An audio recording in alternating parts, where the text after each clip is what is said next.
सो हे hi hello guys.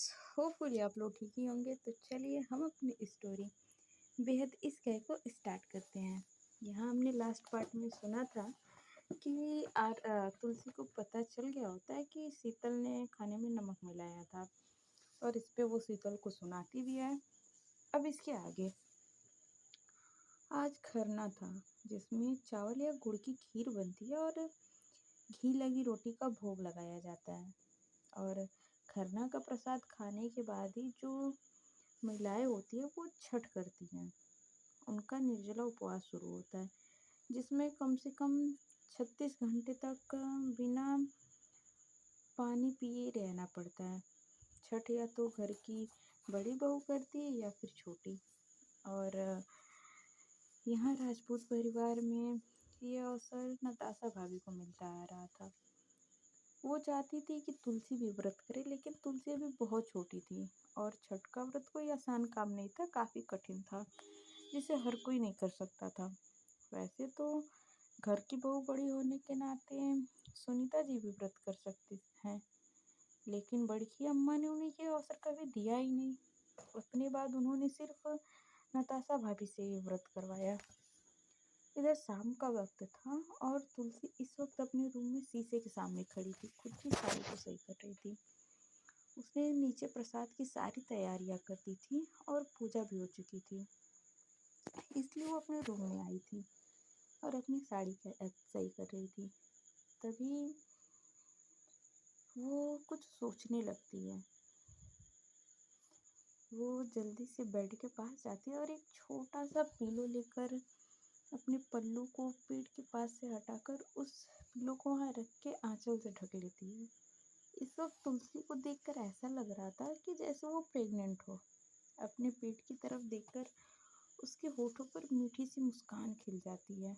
वो बस उस पिलो पे हाथ फेरने लगती है।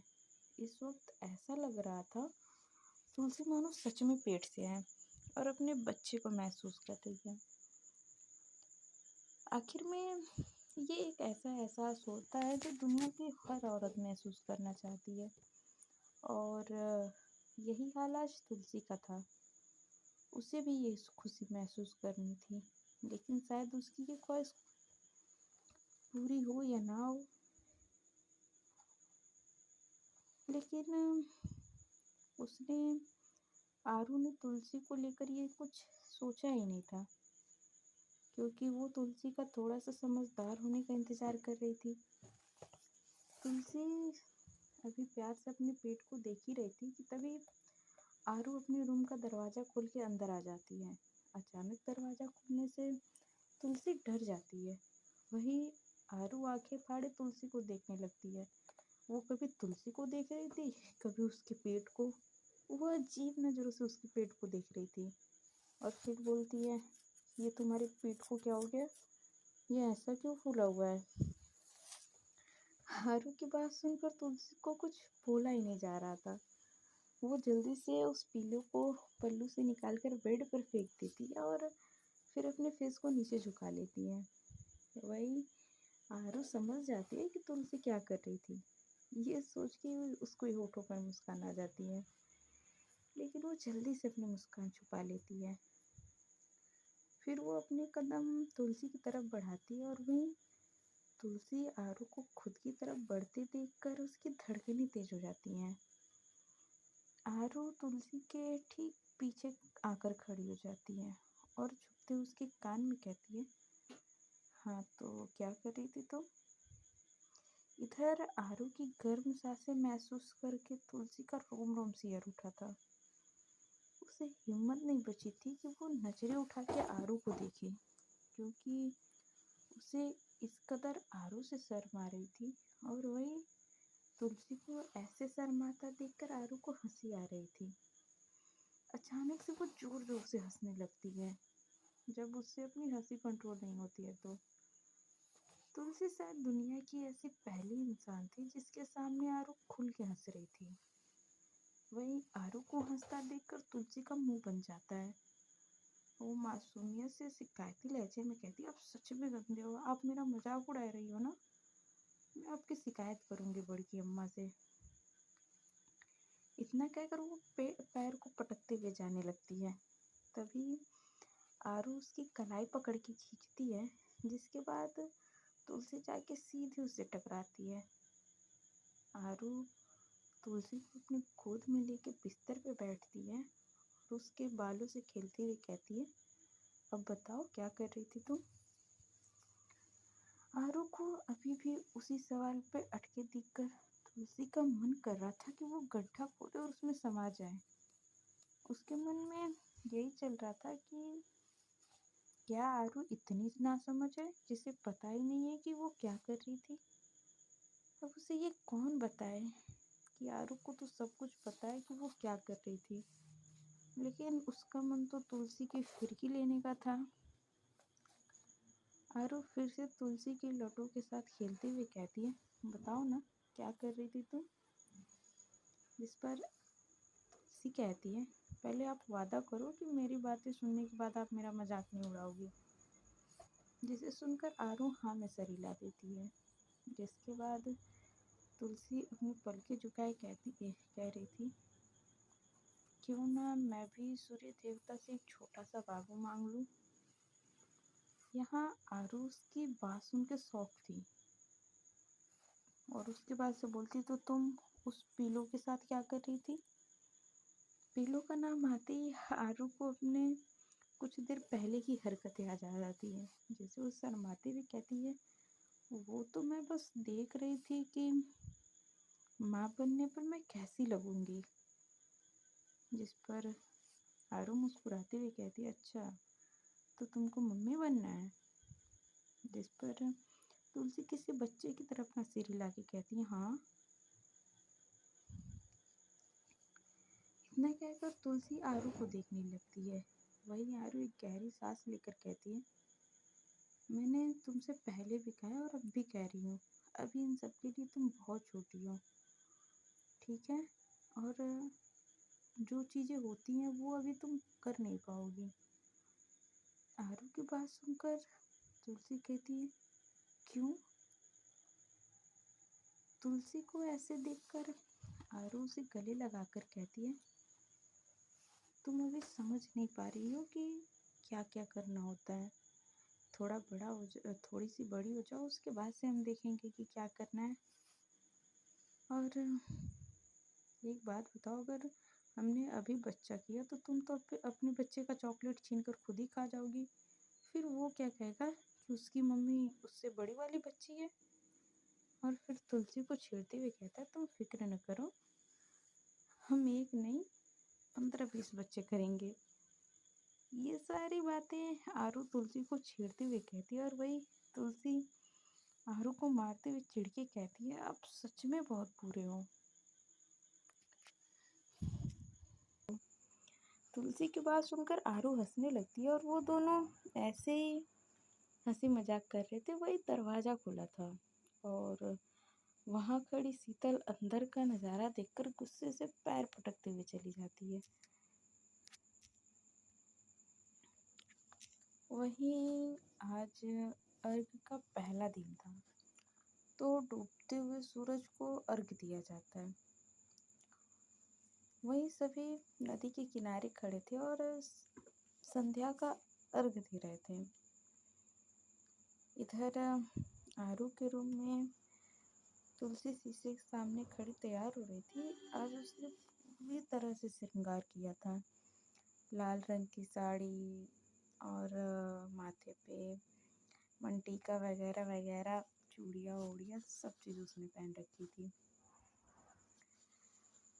हाँ, उसने अपने पैरों को आलते से रंगा था हुआ था, जो कि उसके पैरों की खूबसूरती बढ़ा रहे थे। यहाँ पे कुल मिला के तुलसी बहुत खूबसूरत लग रही थी। तुलसी ने इस वक्त एक लाल रंग की लिपस्टिक लगा रखी थी और हमारी तरफ नाक से लेकर पूरे माथे तक सिंदूर लगाया जाता है, तो उसने वैसे ही सिंदूर लगाया था और बालों को खुला छोड़ा था। सर पे हल्का सा पल्ला लिया हुआ था और वो इस वक्त पूरी तरह से तैयार होकर खुद को शीशे में निहार रही थी। तभी आरू रूम में आती है और तुलसी को देखकर उसकी नज़रें उस पर ही ठहर जाती है। वो अपनी पलकें तक झपकाना भूल जाती है। वहीं तुलसी खुद को शीशे में देखकर खुद ही शर्मा रही थी। आरू दरवाजे के पास हाथ बांधकर खड़े हो उसको मुस्कुरा कर देख रही थी और बोलती है, ओए, अगर शर्माना हो गया हो तो चले, सब घाट पे पहुंच गए होंगे। इधर आरू की आवाज़ सुनकर तुलसी जैसे ही पलटती है उसकी नज़रें आरू की नज़रों से जा उलझती हैं। आरू की नज़रों की तपिश तुलसी ज़्यादा देर तक झेल नहीं पाती है और जल्दी से अपनी नज़रें चुरा के कहती है, हाँ, मैं नताशा भाभी की मदद करके आती हूँ। इतना कहकर वो जल्दी से रूम से बाहर भागने वाली होती है, लेकिन आरू तभी उसकी कलाई पकड़ के अपने करीब खींचती है और उसे अपने बाहों में भर के कहती है, भाभी घर में नहीं है, कोई भी घर पे नहीं है, सब घाट पे चले गए हैं। आरू की बातें सुनकर तुलसी रोनी सी शक्ल बनाए कहती है, सब मुझे अकेला छोड़ के चले गए, अब मैं किसी से भी बात नहीं करूँगी। तुलसी को ऐसे बच्चों की तरह बात करता देखकर आरू के होठों पर मुस्कान आ जाती है। वो प्यार से कहती है, मैं हूँ ना, चलो हम लोग चलते हैं। जिस पर तुलसी हाँ में सिर हिला देती है। उसके बाद वो आगे बढ़ने लगती है। तभी आरू का ध्यान तुलसी के पैरों पर जाता है जो कि बिना चप्पल के था। आरू अपनी भौहें सिकुड़ती है और कहती है, ये चप्पल क्यों नहीं पहन रही हो? तुम्हारे पास चप्पल नहीं है क्या? आरू की आवाज़ सुनकर तुलसी कहती है, घाट में जा रहे हैं, चप्पल की क्या ज़रूरत है? कितने लोग तो बिना चप्पल के जाते हैं और मुझे भी बिना चप्पल के जाना है। तुलसी की बात सुन के आरू बेचारगी में ना में सिर हिला देती है और तुलसी को कुछ समझाने से पहले उसे अपनी गोद में उठा लेती है। अचानक आरू के इस तरह से गोद में उठाने पर तुलसी डर से आरू को अच्छे से पकड़ लेती है। वहीं आरू को गोद में लिए वो रूम से बाहर निकल जाती है और फिर हवेली से निकलकर ले जाकर अपनी जीप में बैठा देती है। इधर हमारी तुलसी का गाल पूरी तरह से लाल हो गया था। वो बस चुपचाप नजरें झुकाए बैठी थी। इधर आरू ड्राइविंग सीट पे आकर बैठ जाती है और तुलसी आरू को चोर नज़रों से देखने लगती है। आज आरू ने एक लाल रंग का कुर्ता पहन रखा था जिसके ऊपर के 2 बटन खुले हुए थे और उसकी स्लीवें साफ नज़र आ रही थी। एक हाथ में घड़ी और दूसरे हाथ में कड़ा था जो कि आरू की पर्सनैलिटी को 4 चांद लगा रहा था। इस वक्त आरू को देखकर तुलसी को पता नहीं क्यों शर्म आ रही थी, जिससे कि वो बस उसे चोर चोर नज़रों से देख रही थी। तुलसी के ऐसे देखने से आरू जीप चलाते हुए कहती है, मुझे पता है कि मैं बहुत अच्छी दिख रही हूँ, तो अच्छे से देख लो, तुम्हारी ही हूँ। आरू की बात सुन के तुलसी को कुछ समझ नहीं आता है कि वो कैसे आरू को पता चला कि वो उसे ही देख रही है। तुलसी अपने ही उधेड़बुन में थी कि तभी आरू जीप रोकती और कहती है, उतरो। तुलसी अपने आसपास देखती है जहाँ कई सारे लोग मौजूद थे जो नीचे नदी की तरफ जा रहे थे। ये नज़ारा देखकर उसकी आंखों में चमक आ जाता है। इस वक्त उसके चेहरे पर बहुत ज़्यादा खुशी दिख रही थी। इधर आरू और तुलसी दोनों जीप से उतरते हैं और उस तरफ आ जाते हैं जहाँ नीचे नदी की तरफ जाने का रास्ता था। रास्ते में पूरा कारपेट बिछाया गया था ताकि बिना चप्पल पहने लोगों को तकलीफ ना हो। इधर तुलसी जैसे ही नीचे जाने के लिए अपनी कदम बढ़ाती है तभी आरू उसे अपनी गोद में उठा लेती है और गोद में उठाते हुए नीचे जाने लगती है। इधर तुलसी को बहुत ज़्यादा शर्म आ रही थी क्योंकि वहाँ पे बहुत सारे लोग थे। वो अपना चेहरा शर्म से नीचे झुका लेती है और इधर आरू को तुलसी का वजन ना मात्र भी नहीं लग रहा था। वो उसे गोद में लिए धीरे धीरे आराम से उतर रही थी। क्योंकि रास्ता काफ़ी ऊबड़-खाबड़ था। तुलसी को इस वक्त डर भी लग रहा था, इसलिए उसने कस के आरू को पकड़ रखा था। इधर शीतल इस वक्त सभी के साथ मौजूद थी, लेकिन उसका ध्यान घड़ी पर था और वो बार बार टाइम देख रही थी, क्योंकि आरू अभी तक नहीं आई थी और ना ही तुलसी आई थी। उसके दिमाग में यही चल रहा था कि तुलसी ने आरू को अपने जाल में फंसा रखा है। अब इसको कौन बताए कि तुलसी आरू की बीवी है और उसे ऐसे उसको जाल में फंसाने की कोई ज़रूरत ही नहीं है। उसका मासूम चेहरा ही काफ़ी है आरू को अपनी तरफ खींचने के लिए। इधर शीतल का ध्यान बार बार घड़ी पे जा रहा था। तभी वो देखती है और सामने का नज़ारा देखकर उसकी आंखें बड़ी बड़ी हो जाती हैं। इधर शीतल उन्हें अभी देख ही रही थी कि तभी उसको धक्का देते हुए अभिमान आगे बढ़ता है और अपने फ़ोन से आरू और तुलसी की फ़ोटो खींचते हुए कहता है, वाह दी वाह भाभी, बस ऐसे ही रोमांटिक पोज देना, मस्त लग रहे हो आप दोनों साथ में। इधर अभिमान की बातें सुनकर तुलसी को शर्म आती है और वहीं वो आरू की गोद में छटपटाने लगती है। तुलसी को छटपटाता देखकर आरू कहती है, क्या हुआ, क्यों मच्छी की तरह छटपटा रही हो? जिस पर तुलसी कहती है, बस मुझे नीचे उतार दो, सभी देख रहे हैं। और ये देखकर तुलसी को काफ़ी शर्म आ रही थी। भले ही आरू उसकी पत्नी थी, लेकिन उसका वहाँ पे बहुत ज़्यादा नाम था। जहाँ बड़ों को नज़र उठा के नहीं देखते, यहाँ पे आरू ने बड़ों के सामने उसे अपनी गोद में उठा रखा था। आरू तुलसी को ले जाकर वहाँ बिछाई गई चारपाई पे बिठाती है, क्योंकि वो नदी में आए थे पूजा करने, जहाँ पे कई सारे कंकड़ पत्थर मौजूद थे और ऐसे में तुलसी के नाजुक पैरों में चोट भी आ सकती थी। तुलसी और आरू को देखते हुए इधर शीतल को बहुत ज़्यादा गुस्सा आ रहा था कि तभी रोशनी, जो छठ पूजा देखने आई थी, वो शीतल के गले में बाहें डाल के कहती है, चलो हम दोनों बेस्ट वाली सेल्फी लेते हैं, जल्दी से पाउट करो। इतना कहकर वो पाउट करती है कि तभी शीतल गुस्से से उसका हाथ अपने गले से हटा के झटक देती है और दांत पीसते हुए दूसरी जगह चली जाती है। शीतल की इस हरकत से रोशनी की आंखें छोटी हो जाती है। वो अपने मन में कहती है, इस जंगली बिल्ली को क्या हुआ, मुझे ऐसे क्यों घूर रही है जैसे अभी खा जाएगी। कुछ तो हुआ है, पता लगाना पड़ेगा। इधर रोशनी शीतल पे नजर रखते हुए उसके पीछे ही चल रही थी। तभी वो देखती है कि शीतल किसी को बड़ी हसरत भरी निगाहों से देख रही है। जब वो उसकी नज़रों का पीछा करती है तो उसके होठों पर एक डेविल स्माइल आ जाती है। वो अपने मन में कहती है, OMG, यहाँ तो लव ट्रायंगल वाला मामला है। बेचारी मेरी बहन, यहाँ भी उसने एक दुश्मन बना लिया।